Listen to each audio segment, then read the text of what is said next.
All right, so this is actually a few weeks later from the last video, so a little behind. So we're gonna kind of do everything kind of all together, catching up. Not a lot really happened in this period. Just looking at my Strava. So yeah, just kind of catching up. So I think where I left you off last was on the 24th.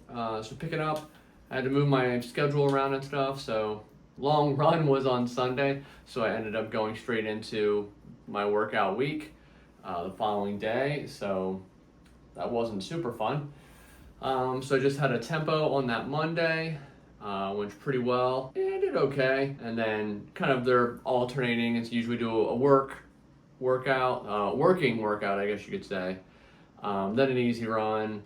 So Tuesday had the 4.5 mile easy run. Then Wednesday was 400 meter repeats. So that went pretty well from the looks of it.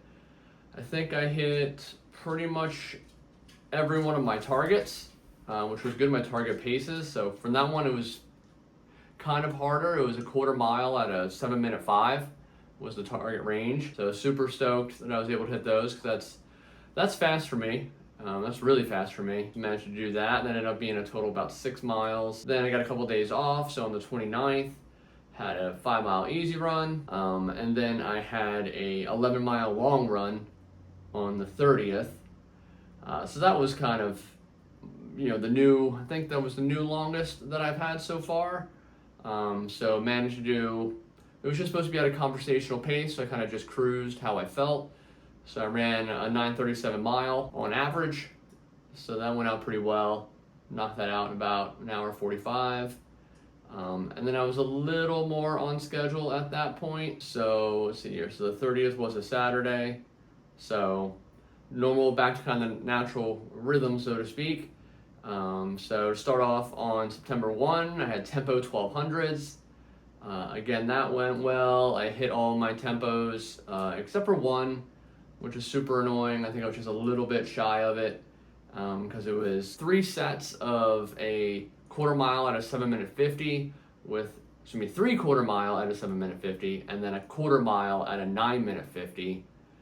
And that last 1/4 mile at a 7:50, it just didn't, I don't know, I was just a little bit shy, I guess, of the target, so I didn't end up getting it. So that was a little frustrating. And that kind of ties in, I think, a little bit into the last video, honestly, where I was talking about whether or not I should get a Garmin watch, because I've been getting kind of frustrated because I had Apple Series 1, Apple Ultra Series 1. I don't know if it has just like older GPS technology compared to like the newer Apple Watches or what, but now that like running is like a pretty much permanent fixture of my life, I made the dive and got a Forerunner. So I don't think on these runs I managed to do that. I didn't pick the Forerunner up until the 12th. With these ones still on the Apple Watch, and I really think that was part of the reason why I missed some of that 3rd rep at the 7:50. I don't remember struggling on that run or being like challenged or, the watch going off, you're under pace.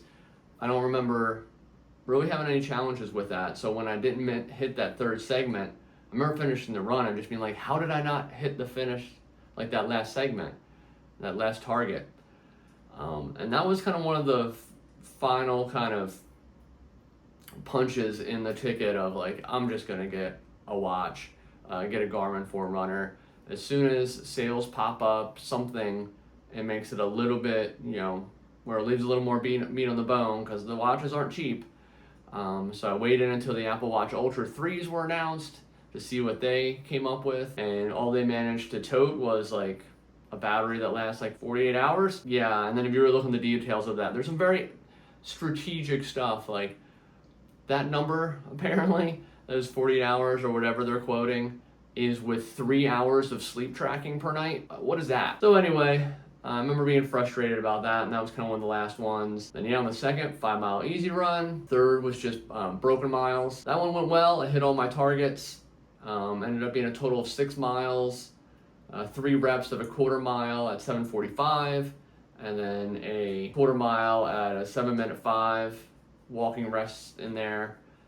So that went really well. I felt strong for that. Another easy run on the 5th. And then I had my new longest run, which was a 12-mile long run on the 6th. Went really, really well for the most part, even though I got lost, not lost, but where I ran is along this like creek out in a nearby town, and you kind of start off at the end of the trail, but it's a paved pathway, and they've been doing a lot of work on it. So there's some sections where you go under bridges, so you go under an overpass, and then come up the other side, and like have to immediately like scoot over to get, make a right, and then make an immediate left to cross over the street to get down underneath, back onto the trail. Or if you're like not paying attention, you can kind of like keep running straight. And that's basically what I did. So it wasn't a perfect out and back like I had initially planned. So I had to run and turn around. And also the heat got to me. I went out a little bit too late. I think I ended up finishing the run probably around like 10 a.m. So it got pretty hot. And it was just too hot towards the end. You can kind of see it's not severe, but you can see my paces kind of trend downward as you go, which is a shame because I felt really strong in the beginning. But 12 miles, average pace 9:30, so not too shabby. And then we had a couple days off, and then back on Monday. So usually my workouts are Monday, Tuesday, Wednesday, Friday, Saturday. So I usually get Thursday off and Sunday off. So that was just a 5K. I was really looking forward to this. It was a 5K time trial. So it was just an all out, go as fast as I could. But unfortunately, I also had to pick up a shift that morning. So I ended up working 6 a.m. to 2 p.m. Ended up having to do the run at 4:30 that day. I wasn't the freshest, certainly not mentally, physically. I guess that's kind of debatable, but I did all right. I hit a PR in the 5K. Well, I think it's just like my 5K in Strava, which is a 23:42. So I'm pretty happy with that. Like that's a fast 5K for me. I think a few months prior for the turkey trot, I had hit a 5K PR, and I think it was a little bit less than that. Not bad, especially considering I'm training for long runs, not 5Ks, although I've truly never really run for a 5K or trained for a 5K. So yeah, I was really stoked on that. I felt really good about that. I was stoked about it. So that was Monday. So that was actually my deload week. So it was kind of interesting to have a time trial during a deload week. So it was one of those deload weeks where intensity didn't really come down too much, but frequency and duration did. So a 5K time trial, like overall I ran 5 miles. It was a mile warm up, then the time trial, and then like a half-mile cool down. Then I didn't work out again until Wednesday, and that was 200-meter repeats. So again, it was kind of just a warm up, some strides, and then like a 1/10 of a mile at a 7-minute mile 14 times. So really stoked on that one. I hit every one of my targets. And was like actually pretty consistent with it. So I was really excited about that. There's not a huge amount of fluctuation. It does go up and down a little bit. And then on the 11th, I had a 5-mile easy run. So then I had Friday off, and then my long run was just a workout into Garmin, and the Garmin runs the workout. So there were some things I had to figure out, like literally how to use the watch, how to get it to show what I needed to show. Because when I first started it, the only thing that showed up on the screen was just like the amount of time running. So I was like, okay, that's not helpful. But, eventually, so now I've gotten the hang of it. But yeah, so 6.5 miles, ended up doing an average pace of a 9:14. Did it in an hour flat, and it looks like I negative splitted the whole thing. Each mile was faster than the mile before it. So very happy to see that. And yeah, and that kind of gets us up to speed to just about to now. And then yeah, I got the Garmin, and never going back. I got the Forerunner 970. REI was having a sale, not really a sale, they're having a promotion for members on the 12th to the 22nd, so it's still going on, to where you can they have like some sales, like member days I think is what it's called. So they do have some sales. The electronics that I was looking at, like the watches, weren't on sale, but they did do, if you have the REI MasterCard, normally you get 5% back on all your purchases. They doubled it, So it's 10% back, and then that 5 or 10% in this case is on top of the 10% that you always get as a member. So just having an REI membership, you get 10%.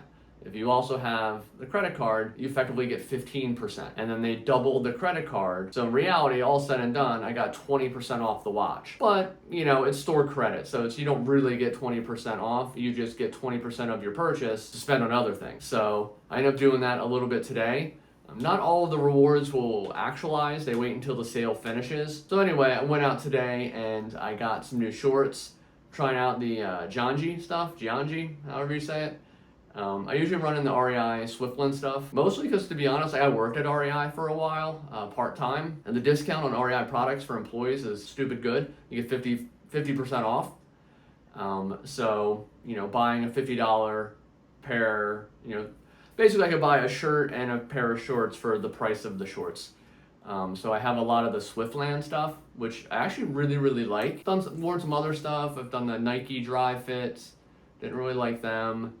The Nike run shorts I don't really quite like, but I wear them because they're really good in the heat, actually. They're just like super, I don't know, they're just old and the briefs have shrunk over time, so they just kind of like don't fit quite right. So I've been wearing the Swiftland stuff and those work really well. So the Gianji stuff that I got today is my first time with Gianji, and it's also my first time with half tights. So I bought a pair of 2-in-1 shorts, which is what I normally wear. It's just convenient.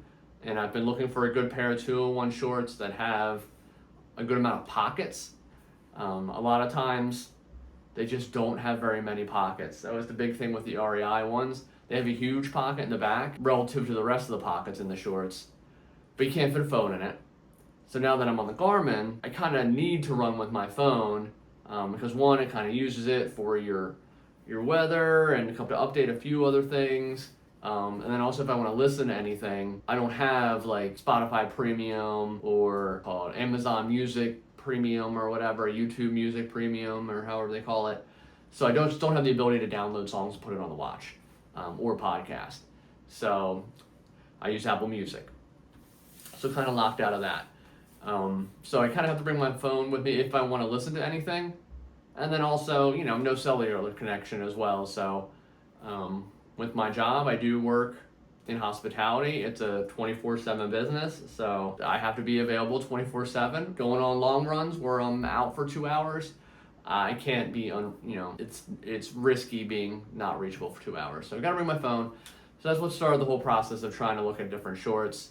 And so I got the Gianji 2-in-1 shorts, and those are really, really comfortable. I tried them on to make sure they fit. They're really, really comfortable. They feel like they're gonna be really cool. They have an insane amount of pockets, and then they have they have pretty long inseam briefs and a large side pocket. So I've seen a lot of places that these are people's like end-all be-all shorts. So went with those, and then kind of wanted to give the half tights thing a try. So I got the Gianji ones. I was gonna get the REI ones, and I was reading reviews in the store. Literally several people were like, I have the REI ones, and then I picked up the Gianji ones, and they're just like another level. So I tried on those, the half tights when I got home, and they are super comfortable. They do truly feel like you're wearing nothing. So I can't wait to run with those tomorrow. As I filmed today, it's Friday. So I'm going to do my long run tomorrow, probably in those. So they're in the washer now, especially stuff like that. You gotta wash it before, one, you wear it out because of the dyes, and then two, who knows how people have been trying that stuff on. So I'm super excited about that. And yeah, and that way I'll be able to get some more footage as well. That's been one of the challenges of the last couple weeks is it's just been hard to get footage with like the way the workouts are. I'll usually leave my phone somewhere so I can grab it and get a couple shots and then put it back so I can continue like the run. And it just hasn't timed out with like the distances and stuff. So I haven't really been able to get too much footage. So you'll see some of it peppered in here and there through the clips. But yeah, just want to get up to speed, get my log of everything I did. And yeah, I'm on the Garmin bandwagon. It's amazing. I couldn't believe that when I turned on my watch, it wasn't all the way charged. And it was estimating like 14 days of battery life. I think it was like 75% charged, and it said 14 days. I am loving that. It weirds me out so much that I can look at my watch now and it'll tell me 15% battery or whatever, and it's like 3 days remaining. The Apple Watch Ultra, it would warn you at 10% to go into low battery mode because it was probably going to die within a couple hours. So it's a whole different game. I love it. It's a great watch. I'm enjoying the sleep coach. I've set it with a smart wake, so that's going pretty well. You know, it'll wake you up. It'll attempt to identify like a lighter stage of sleep and wake you up during that period. And it's done that a few times, and it's actually worked really well. So I think this is really helping my training turn a corner, or not really turn a corner, but level up. That wraps up pretty much everything. So I think that's, what did I go through, 3 weeks? Yeah, I was pretty behind, but now we're all caught up. And yeah, super excited for my long run tomorrow. So I'll be catching up on this week next week. See y'all later.